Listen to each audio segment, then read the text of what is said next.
Boa noite a todos os companheiros do Fraternidade Oficina do Amor. É claro que não dá para negar que a saudade é muito grande da gente estar juntos, aí, reunidos presencialmente, mas vamos esperar aí firmes, fortes na esperança e na nossa fé, a gente passar essa aprovação coletiva que a gente está passando, é o planeta todo que está passando. Eu, como sempre, de início, eu gosto sempre de agradecer a casa por mais uma oportunidade que a gente tem de trabalho e pedir esses espíritos amigos, mas principalmente aproveitando os mentores da casa, pedir a Francisco de Assis, que é um mentor da Fraternidade Oficina do Amor, que possa estar nesse momento nos envolvendo para que a gente possa estar fazendo o estudo de maneira mais franca, direta, aproveitando cada palavra, cada detalhe do aprendizado que os espíritos passam para a gente. Nós estamos estudando a quarta parte do Livro dos Espíritos, do capítulo 2 da quarta parte, quando vai falar das penas e gozos futuros. Até semana passada nós vimos penas e gozos terrestres. Agora está falando futuro, que é uma curiosidade que todos nós temos, sem exceção, de saber o que vai acontecer com cada um de nós quando a vida desse corpo físico aqui se esgotar. Porque a gente já tem essa certeza através, isso é cientificamente hoje comprovado através do estudo de física quântica, não está apenas no campo da fé, que a alma ela continua a sua existência, ela é imortal. A gente tem que começar, toda vez que fazer um estudo como esse aqui, por exemplo, e até porque a gente vai procurar entender como é que as pessoas ainda entendem a ideia do nada, da vida futura, a gente vai começar a pensar assim, eu sou um espírito imortal. E essas palavras, elas podem até parecer ser fácil de ser pronunciada, mas na hora de ser enxergado isso mesmo, eu começar a olhar para mim e pensar assim, eu não sou esse corpo aqui, eu não sou esse corpo. Esse corpo aqui está sendo emprestado por Deus, eu tenho que cuidar dele mesmo, porque o que eu fizer com o meu corpo vai trazer impressão no meu espírito também, reflexo no meu espírito. Então ele é o vaso sagrado, como Paulo de Tarso falava nas cartas, mas daqui a pouco ele vai voltar para a matéria e o que eu sou de verdade vai continuar. Eu vou continuar a minha existência, vou ficar provavelmente algum tempo no plano espiritual, daqui a pouco voltando para a carne, quantas vezes se fizer necessário até que a gente chegue à perfeição, até que a gente atinja os objetivos do Pai. Mas uma coisa para a gente, a certeza de que não vai ter aquela ideia do céu e do inferno, o inferno sendo eterno, isso já é muito consolador para a gente. A gente está tendo essa prova a cada dia no contato no diário com os espíritos. Eles vão nos avisando como é que são as coisas. Então, esse momento aqui, Allan Kardec pegou essas perguntas que a gente vai analisar hoje, que é da pergunta 958 até a pergunta 962, iniciando o capítulo 2 da quarta parte do Livro dos Espíritos. Então, a primeira perguntinha que é feita aqui por Allan Kardec, na 958, ele fala assim, por que o homem tem instintivamente horror ao nada? A resposta é porque o nada não existe. Eu me lembro aqui com muito carinho, que em um dos encontros do Chico Xavier que a gente está fazendo aí ao longo dos anos, a gente pegou um vídeo de uma daquelas, assim, isso é unânime, uma das vozes mais lindas que o Brasil já conheceu, uma entrevista feita com a Elis Regina, cantora, e a Elis Regina falando, gente, mas se a gente morresse e acabasse, isso não teria sentido, Tem que ter alguma coisa. Até se não tivesse, a gente ia ficar torcendo aqui, não, mas tem que ter alguma coisa, não pode. A ideia do nada, ela repugna a nossa razão, Ela traz assim pra gente essa coisa aqui do horror, Horror ao nada. Tanto que você vai parar para prestar atenção nas religiões diversas que tem no nosso planeta, e todas elas têm essa ideia de vida futura, mas cada uma vai trazer o seu ponto de vista e também trazer as divergências quanto ao que vai ser no futuro. Tem gente que pensa, por exemplo, que a gente vai voltar para um todo universal. Que a gente saiu uma partículazinha, daqui a pouco vai voltar para aquela partícula. E eu vou dizer para vocês o seguinte, a maioria dos equívocos que nós, enquanto homens, a gente comete, a gente comete devido a uma observação incompleta de um determinado fenômeno. Quem trouxe esse sistema, essa teoria, por exemplo, ele viu o seguinte, vamos mentalizar junto comigo, eu estou vendo uma luz branca muito grande lá na frente e estou vendo um pontinho de luz branca indo na direção daquela luz branca grandona. Chega um determinado momento que eu já não consigo mais distinguir aonde está aquele pontinho pequeno e onde está a luz grande. Então, para eu que estou olhando de fora, eu vou falar assim, então foi para um todo universal. Não, mas se eu tivesse a oportunidade de ir lá pertinho, eu ia ver que, na verdade, aquela luz grande toda, ela é composta por várias luzezinhas pequenininhas, por isso está ficando aquela luz toda. Vou pegar uma visão mais material para a gente, né? A visão mais material, eu que gosto muito de esporte, e por ter nascido aqui no Brasil, eu gosto muito de futebol. Vocês tentem imaginar, independente de qual seja o time do coração de vocês, aquela visão do Maracanã, lá do espaço, do alto, e você vai olhar e vai ver as arquibancadas, o time, tudo numa cor só. E quem está olhando de frente, do alto, ou vai olhar aquilo ali dentro das cores daqui do Rio, né? Ou em vermelho e preto, ou em preto e branco, ou em verde, vermelho e branco, né? Dependendo do clube que você torce. E a gente vai olhar, parece que aquilo está tudo junto, mas na verdade não. Se você chegar perto, são vários torcedores que estão fazendo com que aquela cor, aquele cenário lá do espaço, fique numa cor só.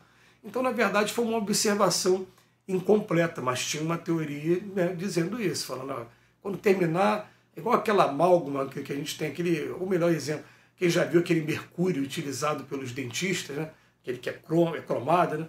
Você coloca ali, parece que ele se junta e não tem mais como você separar aquela partícula. Tem gente que acreditava que era isso que ia acontecer.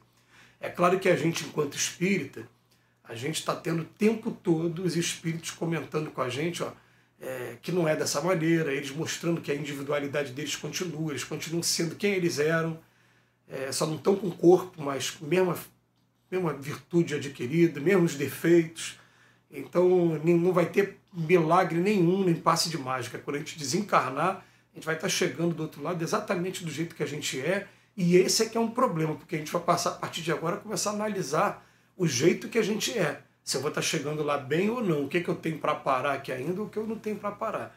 Agora, essa ideia aqui, né, de por que o homem tem instintivamente horror ao nada? Porque o nada não existe. Não existe o nada, né? Mas vamos para uma outra pergunta aqui, porque essa pergunta ainda é muito abstrata, né? 958, agora uma coisa mais concreta. E de onde se origina para o homem o sentimento instintivo da vida futura? Porque é instintivo esse sentimento, gente. A pessoa fica falando assim, eu não sei dizer o que era, mas eu sei que tem uma coisa. Né? Todo mundo fala sobre isso. Aí a gente vem para cá, para o Brasil, encarna aqui no Brasil, e a maioria de nós aqui no Brasil, a gente consegue ter contato cedo, né, com um livro chamado Nosso Lar, ou então um livro chamado Violeta na Janela, que são dois livros que acabaram sendo muito difundidos por terem ideia parecida, né, de mostrar como é que é o outro lado da vida de alguém que recém desencarnou. Na biografia também do André Luiz, esse espírito, ele escreveu 26 livros através do Chico, ao longo da encarnação do Chico Xavier, dentro daqueles 419 livros que o Chico escreveu. Né? Desses 26, tem 13 livros que são considerados a série do repórter no mundo espiritual. Tem o Nosso Lar, que é o primeiro, e tem também o E a Vida Continua. São dois livros que contam também histórias de pessoas que estavam aqui encarnadas. É lógico que o livro Nosso Lar é uma autobiografia, é o André Luiz contando, inclusive que ele foi para uma região de sofrimento, ficou lá durante 8 anos. Mas E a Vida Continua não é nada disso. Uma senhora é internada no hospital e ela de repente acorda já no outro hospital do outro lado e achando, me transferiram, eu não fiquei sabendo. E aí dali ela aos poucos, né, as pessoas sabendo que ela desencarnou, mas evitando contar naquele primeiro momento, enquanto ela estava ainda em convalescência, até que ela se recupere e o pessoal começa a falar para ela, você não está mais lá no mundo material não, você está aqui do outro lado. Então a gente começa a ler esse tipo de informação e isso chama atenção, peraí.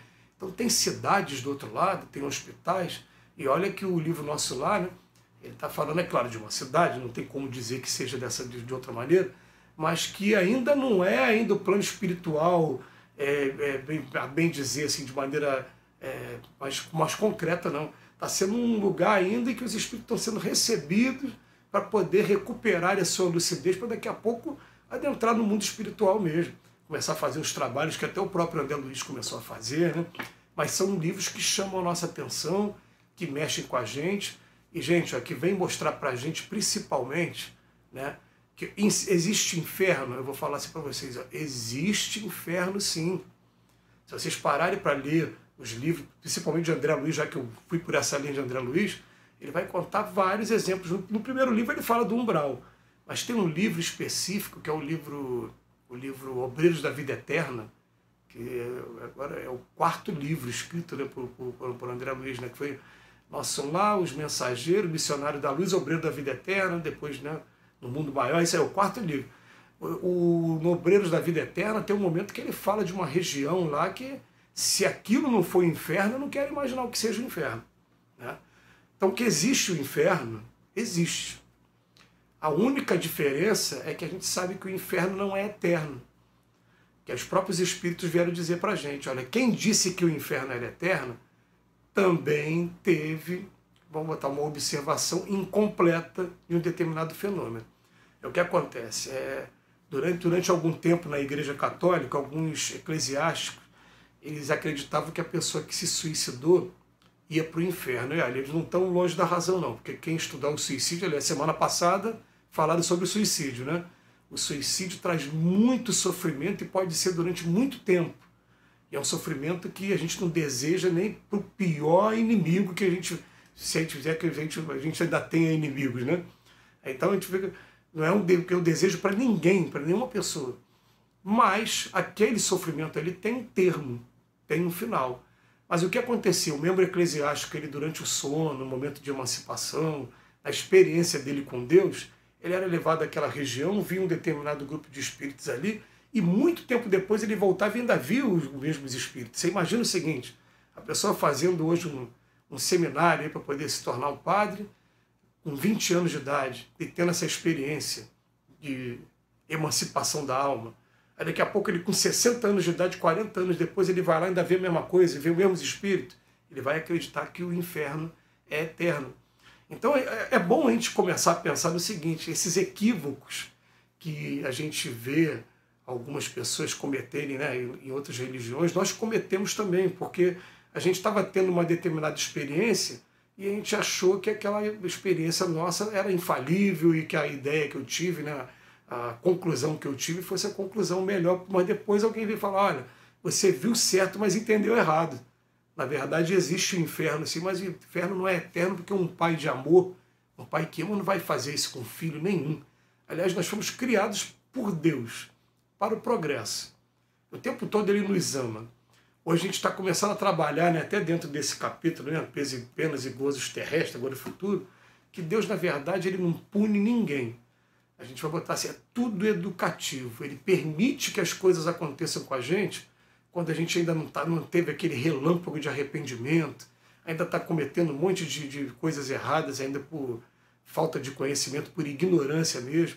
Aí vem esse processo da dor para botar a gente no lugar, isso que vale a pena muito, né? Quem não leu ainda, ou quem já leu, releia o livro O Problema do Ser e do Destino e da Dor, do Leon Denis, ou O Problema do Ser e do Destino, né, que é o título original. Leia esse livro que vocês vão ver lá o papel da dor. A dor é uma professora das melhores que a gente vai encontrar, porque a gente pisa no calo dos outros enquanto alguém não pisa no nosso. Quando pisaram no nosso, a gente começa a doer, a gente fala, opa, doeu aqui, eu não quero que doa também no outro, não.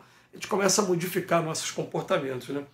Mas ele vem dizendo aqui pra gente, olha, de onde se origina para o homem o sentimento instintivo da vida futura? Ele já o dissemos, ó, antes de reencarnar, o espírito conhecia todas essas coisas e a alma guarda uma vaga lembrança do que ela sabe e do que viu no seu estado espiritual. Também tem aquela coisa, né?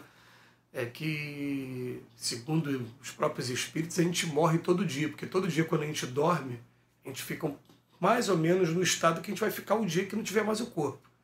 É aquela vida puramente acontecendo, né, de maneira mental, você não vai estar mais sentindo dor física, a menos que você ainda esteja impregnado de fluido vital, que é o caso que acontece com suicídio, ou então que acontece com alguns espíritos que viveram muito a vida materializada, muito sensualizada também, né? Então acabaram se impregnando desse fluido desse fluido vital, né, que a gente tem aqui no nosso corpo, e esse fluido vital dá a sensação de física ainda, de dor física. Mas quando ele se esvai, a dor que a gente vai sentir lá no plano espiritual, se sentir dor, vai ser dor moral, né? E a gente já vai se preparando para essa dor moral quando os espíritos falam para a gente: olha, meu filho, todo mundo foi criado simples e ignorante. Então não existe ninguém no universo que nunca tenha errado. Jesus, para chegar onde ele chegou, errou muito também e já ultrapassou todos os degraus. Aqueles degrauzinhos, né? Arrependimento do que fez quando conhece a lei de Deus, um tempo espiando aquilo que fez, que é sentindo as consequências da violação à lei de Deus, até que a gente repare. Reparou o mal, eu estou com a consciência tranquila, eu sigo e ninguém vai me atingir.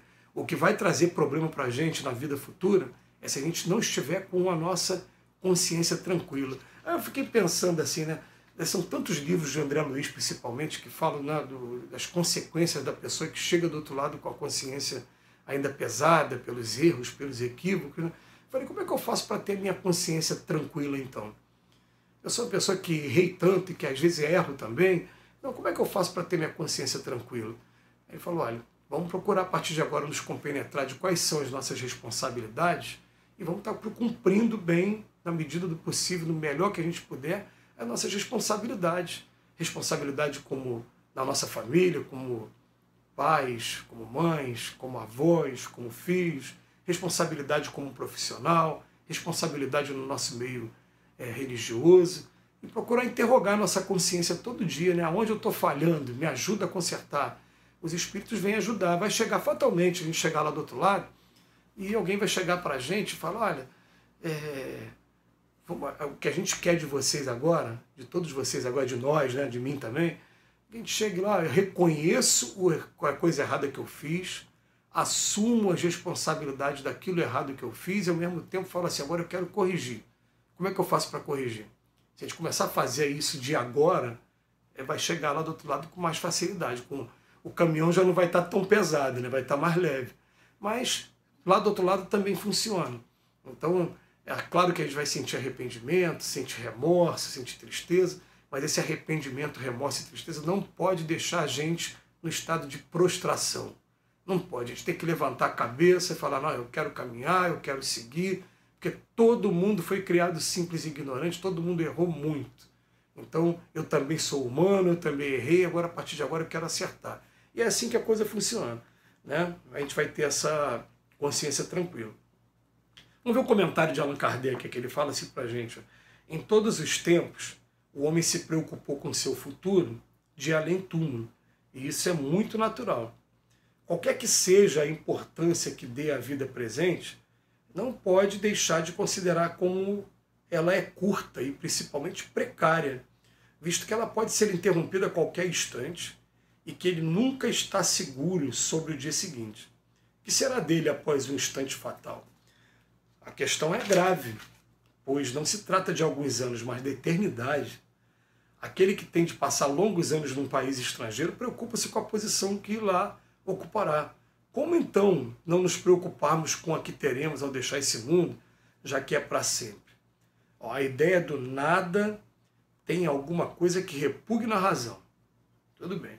O homem, por mais despreocupado que seja durante a vida, ao chegar o momento supremo, pergunta a si mesmo o que vai ser dele e involuntariamente espera. Crer em Deus sem admitir a vida futura seria um contrassenso. O sentimento de uma existência melhor está no foro íntimo de todos os homens. Deus não pode tê-lo aí colocado em vão. Não pode ser em vão, né? A vida futura implica a conservação de nossa individualidade após a morte e com o efeito que nos importaria sobreviver ao corpo se a nossa essência moral devesse perder-se no oceano do infinito.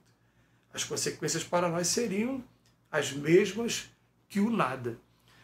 A gente vai ver o seguinte, até vai ver aqui perguntas sobre isso, a gente vai falar no momento certo, né? Mas já vai antecipando aqui, que as pessoas que são materialistas que a gente conhece, são pessoas que, se a gente procurar pesquisar no passado espiritual delas, foram pessoas que se decepcionaram muito com alguma religião, ou então se viram tolhidas mesmo da liberdade de pensamento, da liberdade de ação durante muito tempo.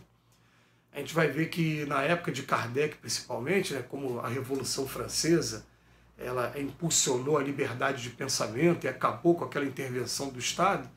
A gente vê que naquele momento ali o materialismo começou a ficar muito grande, porque o pessoal começava a pensar assim, peraí, eu fiquei o tempo todo sob o jugo das ideias religiosas e até o momento não tinha descoberto ainda a penicilina e os antibióticos, não teve esse boom tecnológico todo, que se a gente parar para pensar, né, todo o boom tecnológico que a gente tem hoje, com essa qualidade de vida enorme que a gente tem através da internet, por exemplo, que está possibilitando esse estudo aqui agora, começou lá na Revolução Francesa.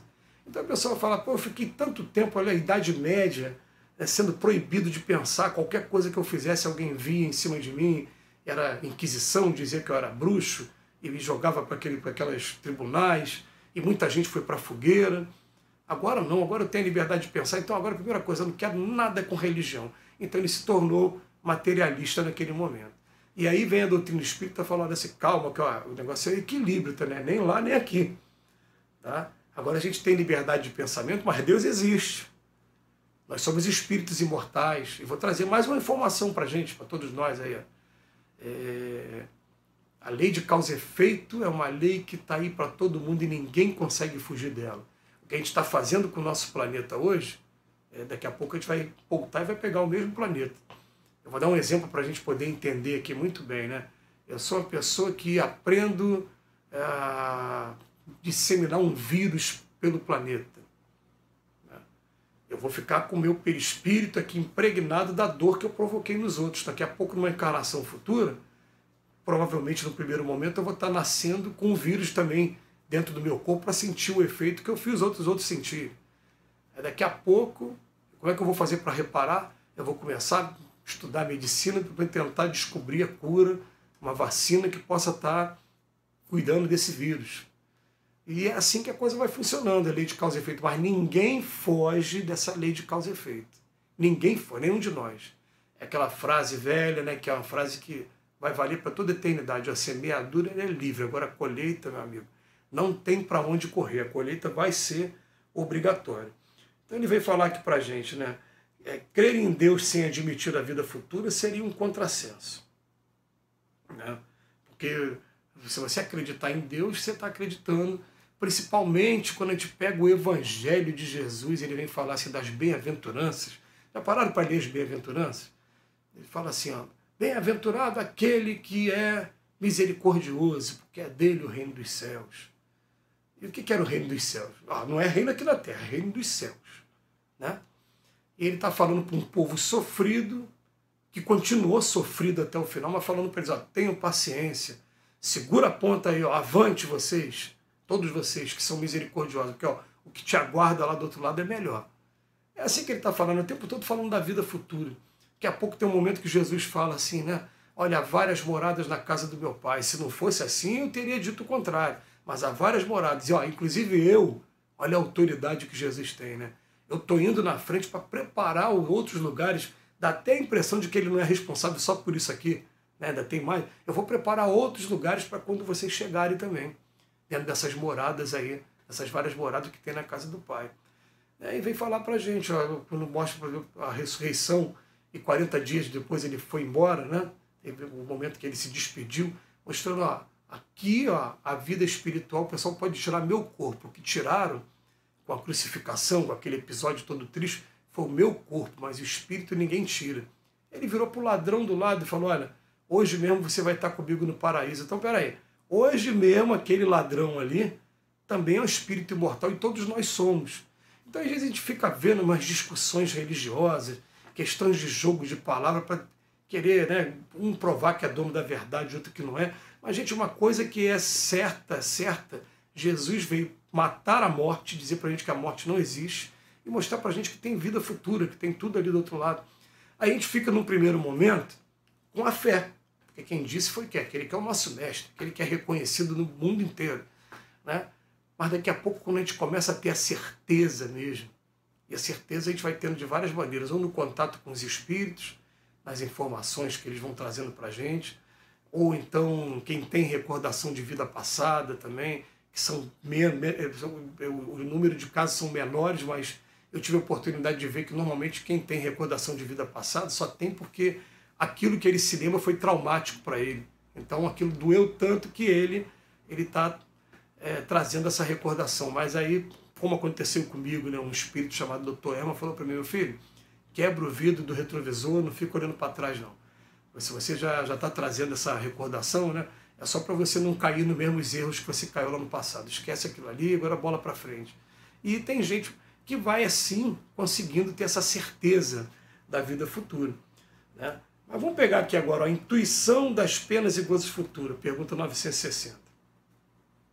De onde se origina a crença que encontramos em todos os povos das penas e das recompensas futuras? Então ele está falando, pena vai ser uma coisa, vamos botar assim, ruim para a gente no primeiro momento. Né? Pena, o que é pena aqui para a gente? A gente estuda direito penal. A pena pode ser uma privativa de liberdade, a pessoa perder a liberdade, ficar presa, encarcerada.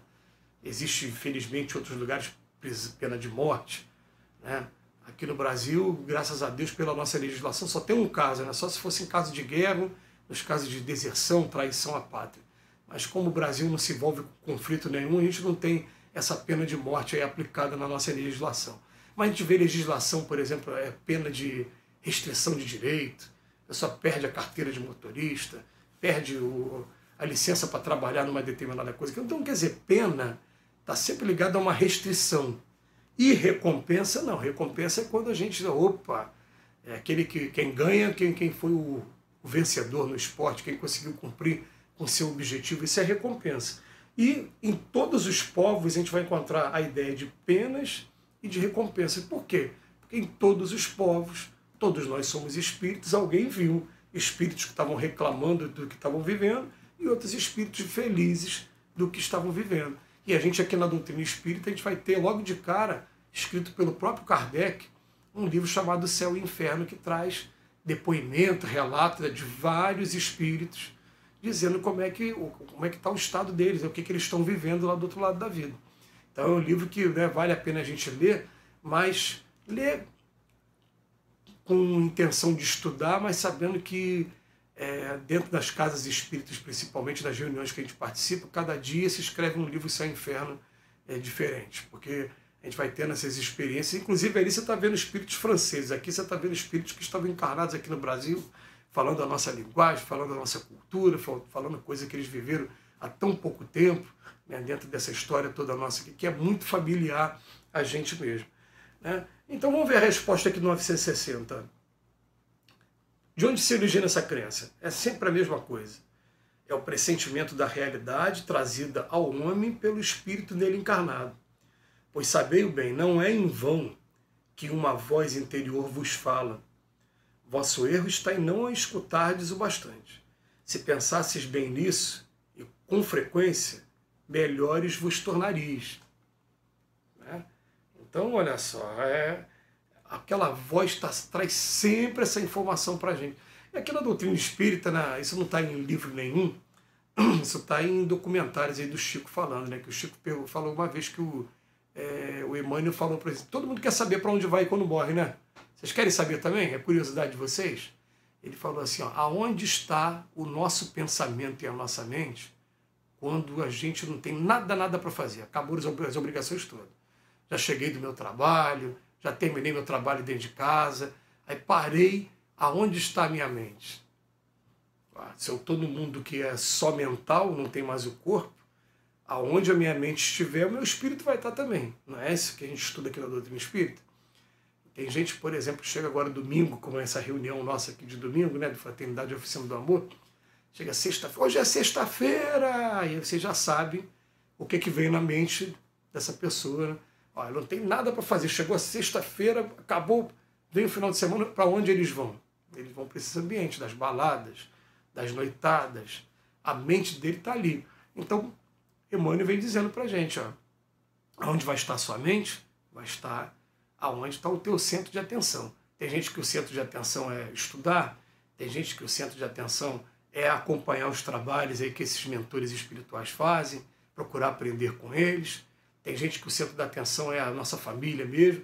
A gente vai procurar agora pensar onde é o nosso centro de atenção, onde está a nossa mente, se ele tivesse que desencarnar hoje, né? Chegasse lá do outro lado hoje. Aí vem o 961, aquela perguntinha, essa perguntinha é uma perguntinha para a gente meditar, pensar, Muito. Porque agora vem uma informação mesmo muito profunda. No momento da morte, qual é o sentimento que domina a maioria dos homens? E Allan Kardec antecipa, fala, será dúvida, temor ou esperança? Fala, ó, dúvida nos céticos endurecidos. Normalmente aquela pessoa que é um cético endurecido tem pavor da morte porque ele acha que a morte é o fim de tudo. Ele acha que a morte é a destruição. Então ele tem pavor da morte, né? Então naquele momento dúvida, o que será que está acontecendo? Temor nos culpados. Aquela pessoa que está com a consciência culpada, né? Inclusive vamos adiantar aqui para vocês que do André Luiz, no livro Nosso Lar, ele ficou 8 anos naquela região que ele chama de umbral, ele dizendo que ele estava ali com os espíritos acusando de coisas que ele realmente fez. Por quê? Porque nós estamos aqui encarnados, cercados por uma nuvem de testemunhas. Tem espírito para tudo quanto é lado, vendo todos os detalhes da nossa vida. Aí chega do outro lado, eu sou aquela pessoa que não leva o desaforo para casa, então que eu sou suscetível demais. O espírito começa a falar, eu vou querer brigar com ele. Foi isso que aconteceu com o André Luiz. O André Luiz, né, começou primeiro a querer discutir, depois quis agredir mesmo. Ele fala isso no livro, ele queria bater, e viu que lá no plano espiritual não tem como bater, não dá para fazer isso, então ele corria, ia para um lado, ia para o outro, até que chegou uma hora que ele começou a chorar copiosamente, falou, tá bom, o que vocês querem de mim, né? Aquela coisa toda. E não, agora cheguei lá do outro lado e falo, fiz isso mesmo, cara, fiz mesmo. Não sabia o que estava fazendo, não tinha a menor noção. Graças a Deus depois eu conheci a doutrina espírita e estou tentando mudar, estou tentando acertar. E o que eu puder acertar até o final, que a doutrina espírita me mostrou Jesus. E Jesus falava assim, antes de fazer teu depósito no gasofilácio, se você lembrar que tem alguma coisa contra alguém, vai lá e reconcilia-te depressa com o teu adversário, para ele não te entregar ao juiz, e o juiz não te jogar na prisão, porque lá na prisão que vai haver pranto e ranger de dentes. Então a gente fica aqui o tempo todo, né? Pô, quem é que eu possa ter prejudicado e se conseguir fazer igual o Zaqueu, então, né? Zaqueu fala assim, né, lá no texto evangélico, eu doei metade dos meus bens para os pobres e identifiquei todos aqueles que eu prejudiquei e comecei a pensar em restituir 4 vezes aquilo que eu prejudiquei. Pô, vai sair daqui com a consciência super tranquila. Tem coisa que a gente não consegue compensar não, né? Ou melhor, reparar agora não, né? Mas compensa de alguma maneira, já que eu não posso mais te dar aquilo porque aquilo se deteriorou, ou então porque, né, acabou, eu vou tentar fazer de uma outra maneira. E a gente vai fazendo assim, a nossa consciência vai ficando tranquila e quando chegar o momento certo, né, o pai vai abraçar a gente e falar, meu filho, a partir de agora você não precisa mais se preocupar com isso, isso ficou no passado. Mas chega do outro lado da vida, temor nos culpados e esperança nos homens de bem. Então vamos, primeira coisa, dúvida nos céticos endurecidos, a gente falou. Temor nos culpados, principalmente por quê? Gente, quando eu li o livro a primeira vez, o livro Depois da Morte, do Leon Denis, tem um capítulo do livro que fala de espíritos sofredores. E ele vai falar de bastante categoria de espíritos sofredores, mas tem uma ali, quando ele vai falar de assassinatos, por exemplo, ele fala assim, o olhar incessante das suas vítimas. Você imagina, você desencarnou, e aquele camarada que você acha que matou ele há 30 anos atrás, ele está vivo e muito vivo, porque você não matou ele, você tirou o corpo dele, né? Quando você chega do outro lado, a primeira coisa que você faz é olhar para ele. E ele está aqui, aquela visão incessante, porque aqui na Terra, eu viro para cá, eu viro para lá, eu tento correr, eu tento, né? Ali não. Ali, qualquer lugar que eu viro, o cara está aqui na minha frente. E Leon Denis complementa assim, qual é a reação dele? Pode ser de lamentação, fala, pô, cara, por que tu fez isso comigo, né? Ou então de maldição mesmo, fala, agora tu vai ver comigo, é vingança, agora, e começar aquela empreitada toda em cima da gente. De maneira que eu me lembro de uma vez, de uma companheira que ela é médium vidente mesmo, né? A gente sabe que companheiro, que as pessoas que têm mediunidade de vidência, eles têm uma realidade muito, muito dura, porque esse mundo é muito mais de experiências negativas, o mal ainda sobressai sobre o bem aqui nesse mundo, né? A gente acha que deve ser muito bom, não, você vai ver muita coisa desagradável. Ela estava em um velório uma vez, e ela viu um montão de gente em cima de um caixão, falou, que pessoa é aquela ali saiu do caixão? E quem estava do lado dela olhou e falou, não tem ninguém ali. Aí depois que ela se deu conta de que aquilo ali eram os espíritos que aquele rapaz tinha matado, que estavam ali começando o processo de vingança. Então, ó, temor nos culpados, isso é muito sério. É muito sério, né? Mas até a pessoa que tirou a vida, como, né, existe muito ainda hoje, a gente pode começar a reparar a partir de agora. A gente pode envolver essas pessoas que foram nossas vítimas em nossas orações, pode tentar ajudar a família de alguma maneira, dele que ficou, pode mostrar para ele que o que eu fiz eu não sabia o que eu estava fazendo, e vamos esperar para ver o que vai ser, né, daqui a pouco, porque quando a gente vê as experiências que a gente ouve dos espíritos e vê nos relatos até dos livros, é que quando a pessoa está arrependida sinceramente e quer caminhar, ela tem proteção. Mas aquela proteção se afasta quando ela também resolve se afastar do caminho. Eu me lembro agora, eu vou arriscar aqui, se não for lição 12 ou 13 do livro No Mundo Maior, do André Luiz. Tem um rapaz que ele era todo comprometido com autoridade no passado, né, sofreu muito no plano espiritual, mas tinha aceito ser um trabalhador espírita dessa vez. Ele veio, quando ele se afastava do trabalho um pouquinho, vinha crise epilética, o ataque dos espíritos. Quando ele voltava para o trabalho, ele ficava bem. É a condição que a maioria de nós está também, que a gente tem muito débito aí do passado, né? A maioria de nós é que está trabalhando aí nas lides espíritas também. Lembrar que o nosso país é o Brasil, o coração do mundo, pátria do Evangelho, que está dando oportunidade para todos aqueles médios falidos do passado de vir para cá para a gente trabalhar agora, né? Então, ele fala depois, esperança nos homens de bem. Aí você vai falar, mas eu sou um homem de bem? Ué, gente, a partir do momento que eu reconheço meus erros e que eu tento acertar, e que peço sinceramente aos meus espíritos amigos, a Jesus, ao meu anjo da guarda, me ajuda a consertar, eu começo a entrar no caminho do homem de bem, sim. Então, a partir de agora, né, não tem mais aquele tempo todo que eu teria se eu estivesse na minha juventude. Mas o que eu puder fazer daqui para frente, o que eu puder fazer também no plano espiritual, me ajuda a fazer. E aí a gente começa a botar esperança nos homens de bem. É claro que, ó, eu vou falar uma coisa com você, né? Tem um capítulozinho lá do Evangelho segundo o Espiritismo que fala o homem de bem. É tanta coisa ali, né? Parece que é como se eu gosto de ler aquele capítulo como se fosse uma vistoria. A gente vai marcando xizinho em cada um. O homem de bem é isso aqui, eu tenho um pouquinho disso aqui, x, isso aqui eu não tenho nada, isso aqui eu não tenho nada. Daqui a pouco, estou reprovado e um montão de item, né? Aí quando chega no final do capítulo, ele fala assim, ó, aqueles que praticam isso tudo ainda não são exatamente homem de bem, não, mas estão no caminho. Aí é o que eu jogo a toalha mesmo, caramba. Então o negócio ficou difícil. Mas ali o objetivo dos espíritos é estar nos incentivando o tempo todo para frente, né? Para a gente não ficar estagnado. Então por isso que escreveram aquilo ali, daquela maneira. E é um roteiro maravilhoso para a gente, até porque quem parar para ler aquele capítulo vai falar assim, não, pelo menos isso aqui eu tenho, isso aqui eu tenho, isso aqui eu estou tentando desenvolver, isso aqui eu nem comecei ainda. Mas pelo menos a gente já tem um roteiro ali para a gente começar a trabalhar e se programar, se planejar mesmo. Igual a gente planeja materialmente, a gente não junta dinheiro para comprar uma casa, comprar carro, comprar... Não é? A gente começar agora esses planos para você planejar espiritualmente. Eu quero aprender a perdoar, eu quero aprender a conviver com as pessoas que são mais diferentes, quero aprender a respeitar o ser humano.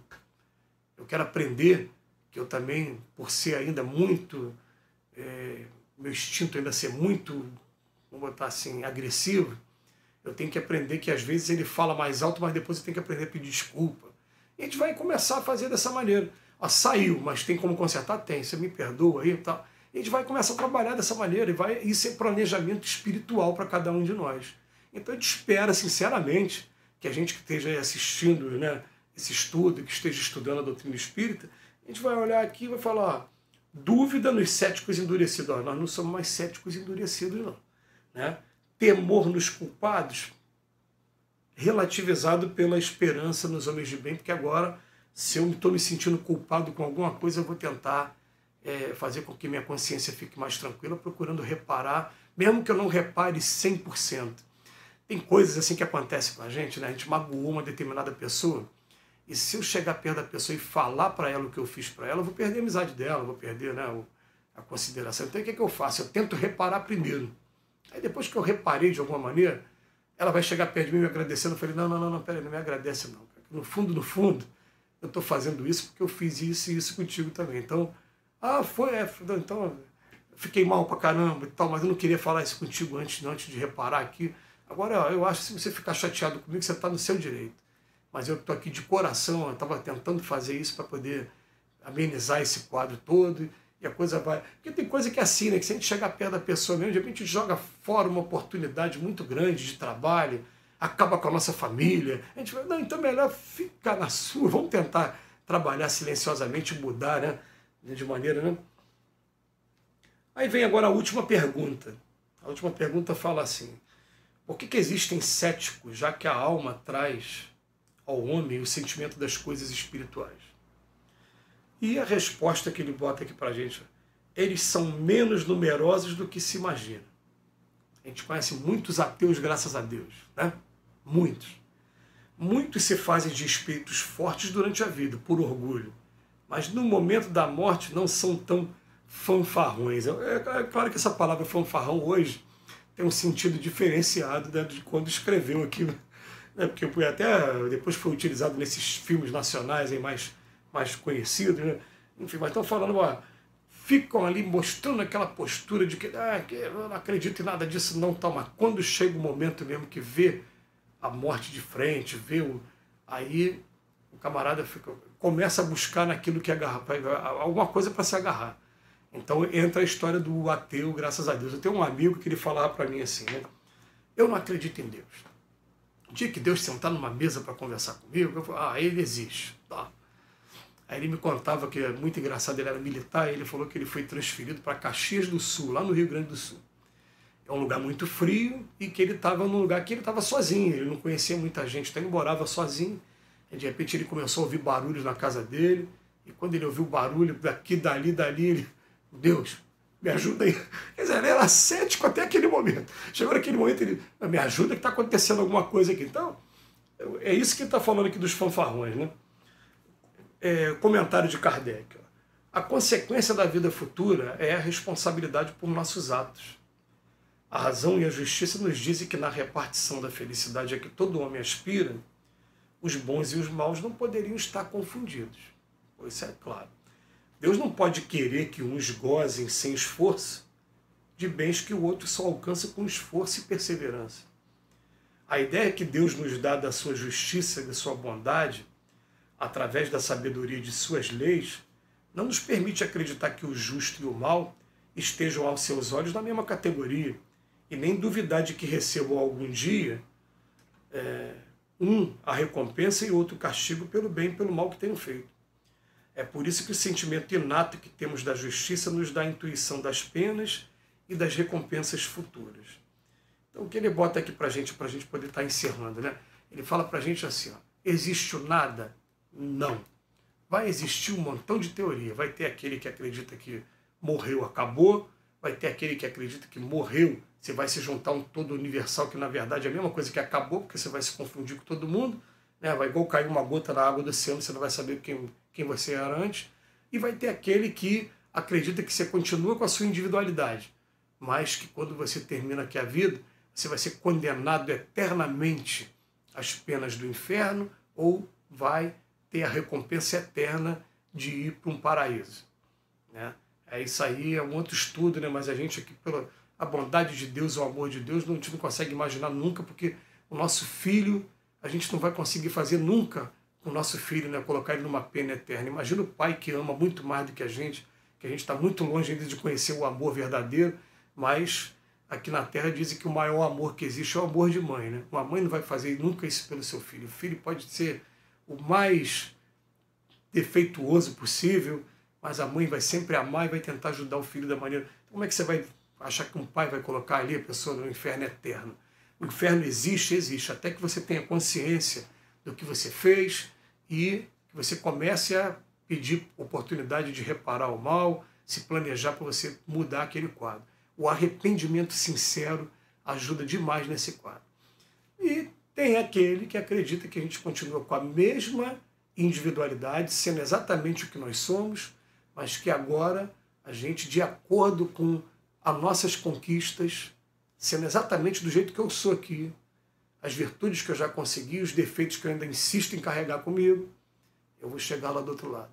E a partir daí eu vou ter o meu lugar lá certinho, né? Mas vou dar uma dica para vocês para a gente poder encerrar. Me chamou muito a atenção, muito legal, por exemplo, ter visto um caso, né, no livro Os Mensageiros, do André Luiz. Tem um capítulo lá que fala de um pronto-socorro, e quem está dirigindo o pronto-socorro, ele diz que foi uma pessoa que falhou muito com relação à família dele. Foi uma falha dele, com relação à família. E ele diz que ele chegou lá, ele está trabalhando e dirigindo aquele pronto-socorro. E dirigindo, inclusive, tendo a companhia da esposa, que foi a sua vítima enquanto ele estava encarnado, agora lá no plano espiritual. Quer dizer, eu estou querendo dar um exemplo de uma pessoa que errou aqui na Terra, mas que chegou lá, teve arrependimento, está trabalhando lá e se preparando para daqui a pouco vir para cá. E vai ter que reparar o mal que ele fez de alguma maneira. A gente vai encontrar vários exemplos, né, de espíritos que vão dizer assim, não, eu não sou perfeito ainda não, mas pelo menos eu estou tentando ajudar, estou tentando trabalhar, estou querendo melhorar, e não ficaram estagnados nessas zonas de sofrimento. Ou então, se ficaram restritos a um determinado local, eles se transformaram em grandes trabalhadores naquele determinado local que eles ficaram. Estão lá procurando, esperando um determinado momento, até que ou a reencarnação venha para dar essa oportunidade dele provar que ele modificou, ou até mesmo ele chega ali num determinado momento, não diz lá no livro Nosso Lar, né? A hora que o servidor está pronto, o serviço aparece, dali para frente ele vai tocar o barco dele e vai seguir. De maneira que, para a gente, o que é consolador demais na doutrina espírita, o nada não existe, tem a vida futura depende exclusivamente do que eu estou fazendo agora com a minha vida, e a gente tem até uma outra coisa que é muito consoladora também. A escola aqui da Terra, ela não exige nota 10 para o aluno ser aprovado, ela coloca uma média, né? Então, os espíritos também falam para a gente, ó, ninguém aqui vai desencarnar perfeito. Não existe perfeição na Terra. Mas pelo menos a média ali, vamos tentar, né, atingir ali aquele ponto, entender qual é a prova que eu estou vivendo, qual é a expiação que eu estou vivendo, e procurar aproveitar o aprendizado e procurar fazer da melhor maneira, que as coisas vão ficar mais fáceis, a gente vai chegar lá daqui a pouco junto e vai dar continuidade a isso tudo junto. Vai chegar lá do outro lado, olha, vamos botar uma coisa na cabeça, não tem nada nesse mundo que fique oculto. Tudo que eu fiz, tudo que eu sou está exposto para todo mundo. Meu perispírito, esse corpo espiritual aqui que envolve, está trazendo todas as marcas que eu faço com os outros, que eu faço comigo, e é um livro, um verdadeiro livro de toda a minha existência espiritual. Então não tem para onde correr disso. Quando a gente começa a colocar na cabeça, eu vou pensar, meu Deus, eu não sabia disso. Mas calma, todo mundo foi criado simples e ignorante, é assim com todo mundo. Então, eles chegaram lá na frente. Nós vamos chegar também. Nós temos chance de chegar também.